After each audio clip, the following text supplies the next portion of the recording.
నేటి సమాజంలో చదువుకున్న యువతి యువకులు చాలా మంది వైట్ కాలర్కే మొగ్గు చూపుతున్నారు. దేశ సరిహద్దుల్లో విధులు నిర్వహించడానికి పురుషులే కొంత వెనకడుగు వేస్తున్న పరిస్థితి నెలకొంది. ఈ సమయంలో ఎన్నో ఆశయాలు, ఆలోచనలతో దేశంపై ప్రేమను, బాధ్యతను చూపేందుకు నేను సైతం అంటూ అడుగులు వేసింది. విమర్శలను ఎదుర్కొంది. ఎవరేమి అనుకున్నా నీ ఉండే రాజ్యాన రాజు నువ్వు, మంత్రి నువ్వే అన్నట్లు దేశానికి నేనే సైన్యం, నేనే రక్షణ అనే దిశగా అడుగులు వేసింది. కఠోర శిక్షణ, వ్యాయామం, యోగాల మధ్య తానంటే ఏంటో నిరూపిస్తూ అనుకున్న లక్ష్యాలను నెరవేర్చింది ఓ ఆర్మీ అధికారి. ఇంతకు ఎవరామే, ఎక్కడి నుంచి అనేది తెలియాలంటే లెట్స్ వాచ్ ది స్టోరీ.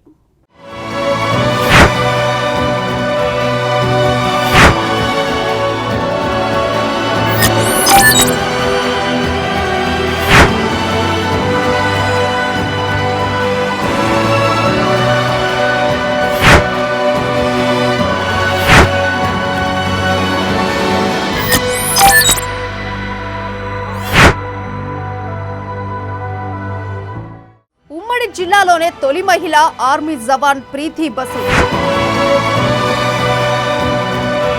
4 ఏళ్ల కఠోర శ్రమ, నిత్యం 5 కిలోమీటర్ల పరుగు, 2 పూటల వ్యాయామం, యోగాతో కసరత్తులు. తొలి ప్రయత్నంలోనే జవాన్గా ఎంపిక. మణిపూర్లో హవాల్దార్గా పోస్టింగ్. కుమ్రంభీం జిల్లా కాగజ్నగర్ మండలంలోని నజ్రూల్ నగర్ చెందిన వికాస్, సులేఖ దంపతుల కుమార్తె ప్రీతి బసు. తండ్రి ఓ ప్రైవేట్ కంపెనీలో వర్కర్, ఇక తల్లి గృహిణి. సామాన్య కుటుంబం నుంచి వచ్చిన యువతికి దేశానికి సేవ చేయాలనే దృఢ నిశ్చయంతో ముందుకు సాగింది. దేశానికి సేవ చేసే ఆర్మీ లాంటి ఉద్యోగంలో చేరి దేశ రక్షణకు తన వంతు పాత్ర పోషించాలన్నదే యువతి లక్ష్యం. కూతురు లక్ష్యాన్ని గౌరవించిన తల్లిదండ్రులు ప్రోత్సాహాన్నిచ్చారు. ధైర్య సాహసాలతో ఇటీవల అస్సాం రైఫిల్లో శిక్షణ పూర్తి చేసుకున్న కుమ్రంభీం ఆసిఫాబాద్ గూడెం బిడ్డ ప్రీతి బసు విధుల్లో చేరింది.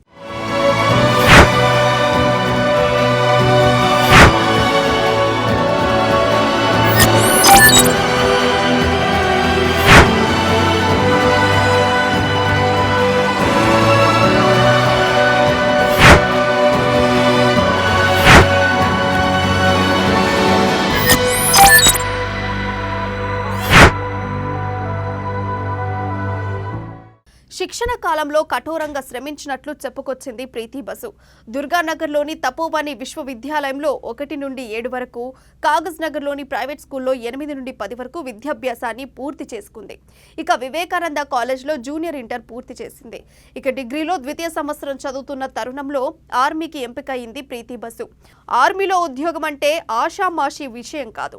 కఠోర శిక్షణ మధ్య మనిషిని రాటు దేరేలా తయారు చేస్తారు. ఆర్మీలో ఉద్యోగం కోసం తీసుకునే శిక్షణ, ఇతర వ్యాయామాలపై యూట్యూబ్లో సెర్చ్ చేసి పెట్టుకుని అభ్యాసాన్ని కొనసాగించింది. అనుకున్న లక్ష్యాన్ని చేరుకోవడానికి ఎంత దూరమైనా వెళ్లాల్సిందేనంటూ కసరత్తులు చేసింది. ఇంటి నుండి ఉదయాన్నే 5 కిలోమీటర్ల మేర పరుగెత్తుతున్నట్లు యువతీ పేరెంట్స్ చెప్పుకొచ్చారు. శిక్షణ సమయంలో ఎన్నో ఆటుపోట్లు ఎదురయ్యాయని వెనకడుగు వేయకుండా ముందుకు సాగినట్లు తెలిపారు. मेरा नाम प्रीति वासु है। मैं नजरुल नगर विलेज नंबर 10 से हूँ। मेरा मम्मी का नाम सुलेखा वासु है, पापा का नाम विकास वासु है। मैं असम राइफल में सिलेक्ट हुई हूँ, लेकिन इसके लिए बहुत मेहनत भी करना पड़ा। मेरा इंस्पिरेशन था पहले से ही कि मैं डिफेंस में जाऊंगी, लेकिन चूज नहीं किया था कि किस में जाऊंगी बोल के। लेकिन धीरे धीरे मैंने ट्राई किया कि किस में है, किस में अप्लाई करना है, हर चीज़ में चूज किया है, देखा है कि कब आता है सिलेक्शन लड़कियों का। पहले क्योंकि यहाँ पे कोई लड़कियाँ नहीं है, मुझे पता नहीं था इसके बारे में कि कैसा होता है ट्रेनिंग, कैसा नहीं होता है, लड़कियाँ सिलेक्ट भी होती है नहीं, वो भी मुझे नहीं पता था। बस आर्मी में ऑफिसर का रैंक होता है उतना ही पता था, बस उसके अलावा यहाँ से कोई है नहीं कि पूछने के लिए। तो मैंने यूट्यूब से सर्च किया है बहुत ज़्यादा कि किस तरीके से, किस में अप्लाई करने से क्या होता है क्या नहीं। तो फिर यूट्यूब से मुझे एक बार असम राइफल का फॉर्म मिला है, तो मैंने उसमें देख के अपना फॉर्म भर दिया। लेकिन उसमें मेरा ग्रेजुएशन नहीं था, मैंने 12th बेस पे भरा है इसमें अपना। ग्रेजुएशन मेरा अभी तक कंप्लीट नहीं हुआ क्योंकि मैं उसके बीच में मैं चले गई थी वहाँ पे। तो इस पोस्ट के लिए जब मैंने अप्लाई किया उसके बीच में मैं तैयारी भी करती थी घर पे, रनिंग भी किया सुबह सुबह, और मेरा टाइपिंग टेस्ट भी था तो मैंने उसके लिए भी तैयारी किया घर पे। रनिंग मेरा सुबह शाम को होता था ज़्यादा। सुबह के टाइम यहाँ से मैं और मेरी एक दोस्त थी, दोनों हम जाते थे रनिंग करने के लिए यहाँ पे। तो थोड़ा मुश्किल भी था, टफ था। गांव के लोग जैसे बोलते हैं कि लड़कियाँ क्यों जा रही है दौड़ने बाहर, नेगेटिव बात भी आता था। लेकिन तब खुद को कुछ करना है तो बात तो सुनना पड़ेगा, तो उसके लिए हमने मेहनत भी किया उस चीज़ के लिए। फिर ఇటు చదువులో అటు వ్యాయామంలోనూ రాణిస్తూ ఆర్మీ ఉద్యోగానికి శిక్షణ తీసుకుంటుంది. ఈ నేపథ్యంలో కేంద్రం నుంచి ఆర్మీ ఉద్యోగానికి నోటిఫికేషన్ వెలువడింది. ఇక ఆర్మీ ఎగ్జామ్ రాసి సెలక్షన్ కోసం అస్సాం వెళ్లాల్సి వచ్చినట్లు తెలిపారు. తల్లితో పాటు దేహదారుఢ్య టైపింగ్ టెస్ట్లో పాల్గొని పాస్ అయ్యారని, వైద్య పరీక్షలో మెరిట్ టెస్ట్లో చోటు దక్కడంతో హర్షం వ్యక్తం చేసింది. जैसे जैसे फॉर्म आगे बढ़ते गया तो अप्लाई किया। अप्लाई करने के बाद मेरा लिस्ट एडमिट कार्ड आया। एडमिट कार्ड आने के बाद मुझे असम में जाना था क्योंकि असम राइफल है तो असम में उसका सिलेक्शन होता है। तो रनिंग मेरा उधर हुआ तो मैंने मम्मी के साथ, मम्मी, मेरे दोस्त और उसका भैया गया था पहले। तो जाने के बाद बहुत लंबा लाइन था। देखने से तो तब डर भी लगता है कि पहले पहले जगह है, नया जगह है, तो समझ भी नहीं आता है कि क्या है क्या नहीं। फर्स्ट टाइम गई ना, कभी देखी हूँ ना कभी सुनी उसके बारे में, बस फोन में मैं देख के गई थी वहाँ पे। तो जाने के बाद डर में मेरा रनिंग तो निकल गया लेकिन मेरे दोस्त का नहीं हुआ था तब। उसके बाद वो घर चली आई, मैं और मेरी मम्मी थे 1-2 हफ्ते तक वहाँ पे थे। तो रनिंग टेस्ट होने के बाद 2 दिन बाद मुझे टाइपिंग टेस्ट के लिए बुलाया वहाँ पे। टाइपिंग टेस्ट में 1 दिन में मेरा सिलेक्शन हुआ था। नेक्स्ट 2 दिन का गैप था, उसके बीच मेरा रिटर्न टेस्ट था। रिटर्न टेस्ट के लिए मुझे रुकना पड़ा वहाँ पे। तो मैंने 2 दिन रुक के मम्मी के साथ टेस्ट दे के, उसका लिस्ट तब नहीं आया था। मैं जब घर आई तब उसके बाद लिस्ट आया उसका कि मैं सिलेक्ट हुई बोल के। फिर उसका 2 हफ्ते का गैप था। 2 हफ्ते बाद मुझे मेडिकल के लिए बुलाया गया था वहाँ पे। मेडिकल भी आसाम में ही हुआ था, आसाम नागालैंड में। तो मम्मी के साथ मैं फिर से दोबारा उधर गई। जाने के बाद मेरा मेडिकल हुआ, सब कुछ धीरे धीरे क्लियर हो गया। ట్రైనింగ్ కోసం మణిపూర్, నాగాలాండ్లలో శిక్షణ ఇచ్చారు. ట్రైనింగ్లో రాష్ట్రాలకు చెందిన సుమారు 300కు పైగా యువతులతో పాటు శిక్షణ పొందినట్లు చెప్పింది ప్రీతి బసు. ట్రైనింగ్లో గన్ ఫైరింగ్తో పాటు ఇతర వాటివి శిక్షణ పొందాలని, 6 నెలలకు నెల రోజులు సెలవులిచ్చారని వెల్లడించింది. నెల అనంతరం 6 నెలల పాటు అభయారణ్యంలో శిక్షణ తీసుకున్నట్లు తెలిపారు.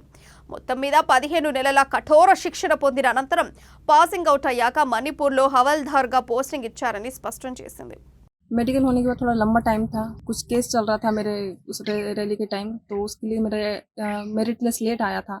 तो सिलेक्शन में मेरा 6-7 महीने बाद हुआ है। 5 सितंबर 2022 में हुआ है मेरा सिलेक्शन ट्रेनिंग के लिए। तब मैं ट्रेनिंग के लिए, मेरा ट्रेनिंग हुआ नागालैंड शुकोवी दीमापुर में, जो आसाम के अंदर ही बोल सकते हैं, उधर ही है, नागालैंड में है, नागालैंड के अंदर आता है वो। तो वहाँ पे मेरा ट्रेनिंग हुआ 15 महीने के लिए। 15 महीने का लंबा ट्रेनिंग था, लेकिन उस बीच में मुझे 6 महीने के बीच एक बार छुट्टी मिला। 6 महीने की ट्रेनिंग में पूरा बेसिक सिखाया जाता है, हर फौजी जो करता है, जैसे राइफल चलाना, भागना, दौड़ना, जो सुबह शाम हर कोई करता है, वही जंगल ट्रेनिंग भी होता है, शूटिंग भी होता है। जो चीज़ हर फौजी को जो सिखाया जाता है, उस 6 महीने की ट्रेनिंग में सब कुछ सिखाया हम लोगों को। फिर वो ट्रेनिंग उधर पास करना पड़ता है। पास करके मैं जब घर आई उसके बाद मेरा 20 दिन का छुट्टी मिला था। तब मुझे 20 दिन की छुट्टी के बाद मैं फिर गई तो मुझे ट्रेनिंग हुआ। जैसे मैं क्लर्क में गई हूँ तो मेरा ट्रेनिंग हुआ है। तब 8 महीने का ट्रेनिंग था। वो ट्रेनिंग कंप्लीट करके मैं पास आउट होके जस्ट अभी घर आई हूँ। ये मेरा सेकंड छुट्टी है। इसके बाद मेरा पोस्टिंग गिरा है फर्स्ट ईयर मणिपुर में। मैं वहाँ पे ट्रेनिंग की हूँ। जैसे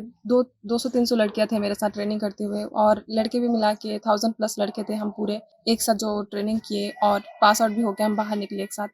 మొదట్లో విమర్శించిన వారే నేడు స్వాగతం చెప్పడం సంతోషాన్ని, తన ఆత్మస్థైర్యాన్ని పెంచినట్లు ప్రీతి తెలిపింది. కాగజ్ నగర్ రైల్వే స్టేషన్లో మాజీ ఆర్మీ జవాన్లు నాకు ఘన స్వాగతం పలికిన తీరు, వారి కళ్లల్లో ఆనందం చూసి జిల్లా ప్రథమ మహిళా ఆర్మీ జవాన్గా ప్రీతి చోటు దక్కించుకున్నారు.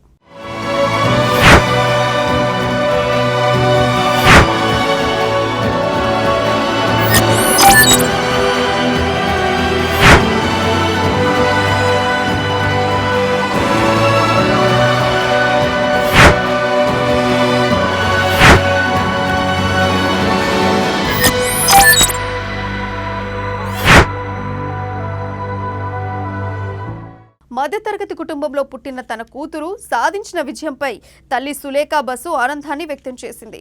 ఆర్మీలో ఉద్యోగాన్ని సంపాదించడంతో పాటు దేశానికి సైతం రక్షణగా నిలవడం గర్వంగా ఉన్నట్లు సులేఖా బసు చెప్పుకొచ్చారు. मेरे लड़की जैसे आर्मी में गए तो मेरे को बहुत बहुत खुशी हुई कि मैं भी तो कभी सोच भी नहीं सकती थी। जब वो छोटी थी, यानी जब 5th में थी शायद, तभी कागज नगर में एक बार दौड़ने के लिए गई, तभी वो 2nd रैंक लेके आई। तब से उसका दौड़ने का शौक है, यानी तब से वो मेहनत कर रही थी। मैं जब वो 7th क्लास में थी तभी मैं बोल रही थी कि तू कुछ करना करके गवर्नमेंट जॉब। मैं कभी भी मैं बहुत मेहनत करती थी, तो मैं बोली मेरे जैसे मेहनत ना करना पड़े, तू थोड़ा सा मेहनत कर कि कुछ कर पाए, अपने पैर पे खड़े रहे। तब से मैं उसको हमेशा उसके दिमाग में यही भरती थी। वो भी वही सोच कर कि मैं भी कुछ करूँ, मेरे माँ की आशा है, मेरे पापा की, चलो मेरे माँ कुछ नहीं कर पाए तो मैं भी कुछ करके दिखाऊं करके। तो इसलिए बहुत मेहनत की, मेरी बच्ची ने भी बहुत मेहनत की, यानी बहुत तकलीफ हुई हमको। मेरे सास ससुर भी बहुत तकलीफ की, वो भी दिन भर खेत में ही काम करते थे। यानी जिसे मिडिल क्लास लोग कैसे कैसे पलते, जैसे कम पैसे में 3 बच्चों इंग्लिश मीडियम में पढ़ाना। और मेरे सास ससुर भी दिन भर मेहनत ही करते थे। वो मेरे सास तो बहुत मेहनत करती थी, उनके आगे में तो बहुत हम तो कुछ नहीं कर सकते, वही पूरे बड़ा करके ही गए वो लोग ही। उसके लिए मैं चलो आज जब खुशी की है तो मेरे सास नहीं है, तो जब गांव वाले इतना स्वागत किए, गांव वाले मुझे भी सपोर्ट किए कि नहीं एक लड़की होकर गए, तो मेरे को बहुत खुशी हुई। मैं इतना खुश हूँ कि मैं समा भी नहीं सकती कि मैं कितना खुश हूँ। ऐसा लगता है मेरा दुनिया पूरा मिल गया मुझे। ఆర్మీ ట్రైనింగ్ పూర్తి చేసుకున్న ప్రీతి బసుకు ఘన స్వాగతం. కాగజ్ నగర్ మండలం నజ్రుల్ నగర్ విలేజ్ నంబర్ 10కి చెందిన వికాస్ సులేఖ దంపతుల కుమార్తె ప్రీతి బసు 15 నెలల ఆర్మీ ట్రైనింగ్ పూర్తి చేసుకుని రాగా రిటైర్డ్ ఆర్మీ అసోసియేషన్ సభ్యులు, కుటుంబ సభ్యులు ఘన స్వాగతం పలికారు. అనంతరం ఊరేగింపు తీశారు. కుమ్రంభీం మసిఫాబాద్ జిల్లా నుంచి ఆర్మీకి సెలెక్ట్ అయిన మొట్టమొదటి యువతిగా ప్రీతి బసు నిలిచింది. मैं जब पास आउट होके आई तो वहाँ पे रेलवे स्टेशन में मेरा स्वागत करने के लिए एक्स आर्मी लोग आए थे, जो बहुत अच्छे से मेरा स्वागत किया। वहाँ पे मुझे बहुत खुशी हुआ। वो लोग आए थे, फिर वो लोग मुझे घर लेके आए, घर तक लेके आए, और यहाँ पे आने के बाद थोड़ा बातचीत की है मुझसे भी कि कैसा है ट्रेनिंग, कैसे नहीं हुआ। फिर कुछ दिन बाद MLA साहब भी मेरे घर आए थे, उनसे भी बातचीत हुआ। बहुत अच्छा लगा, सब लोगों ने मेरा इतना अच्छे से वेलकम किया यहाँ पे। मुझे इतना खुशी हुआ जब वो लोग मुझे अंदर लेके इस तरह से स्वागत करके। मैं सोच भी नहीं थी कि ऐसा कुछ ये लोग करेंगे भी बोल के। तो मुझे बहुत अच्छा लगा इन लोगों ने जैसा मुझे ट्रीट किया है, मुझे जैसे स्वागत किया है यहाँ पे। तो मैं सबको थैंक यू बोलना चाहती हूँ उसके लिए, और ऐसे आगे कुछ इससे भी ऊपर पोस्ट में जा पाऊँ मैं, और इसके लिए मैं और तैयारी करूँगी। सब जैसे मैं मुझे सोचते हैं तो उससे और बेहतर करने की कोशिश करूँगी अभी। సాధించాలనే తపన ఉండాలి, కానీ ఎన్ని అవరోధాలు ఎదురైనా ముందుకు సాగి అనుకున్న లక్ష్యాన్ని నెరవేర్చేందుకు ప్రీతి బసును ఆదర్శంగా తీసుకోవాలంటూ గ్రామస్తులు చెబుతున్నారు.